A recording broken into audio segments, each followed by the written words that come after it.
Hello there, thanks for coming by PosterCentral.com's video blog today.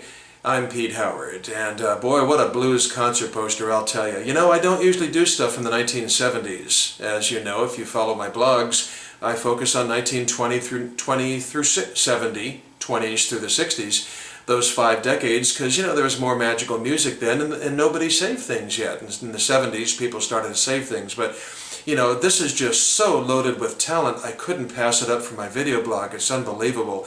6 members of the Rock and Roll Hall of Fame adorn this poster, can you believe it? And 2 of them would be gone the very next year.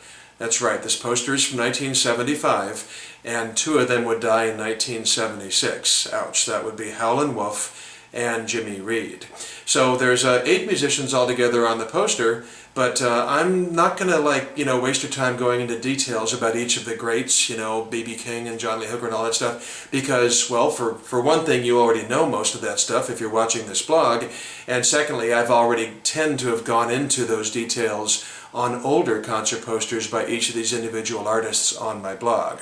But I will identify for you real quickly the 6 Rock and Roll Hall of Fame members, and I won't even bother to say things like the Blues Hall of Fame and stuff. That would be a slam dunk.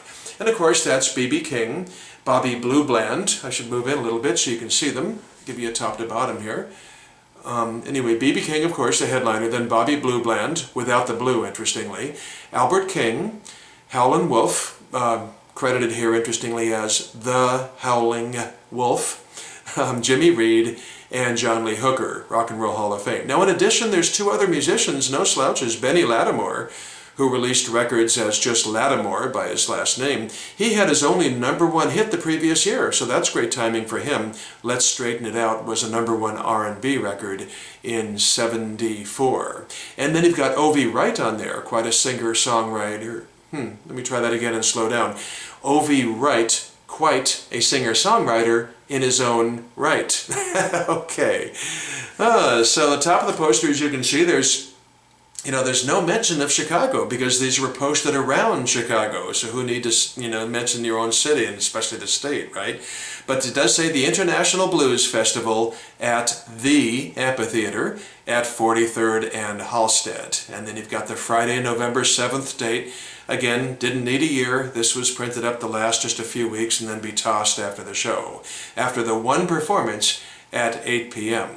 And then you've got, of course, in the Oval, in person, and then the 8 musicians listed. And, at the bottom, underneath the musicians, that's what really stamps it also as being from the 1970s. As I come in, it says, tickets on sale at all Ticketron outlets. Yep, that's the big wah-wah for the 70s, plus all Sears and Ward's stores. And then, in a neat step back into blues authenticity, you've got the Sugar Shack with its address as a place to buy tickets, so that's really cool.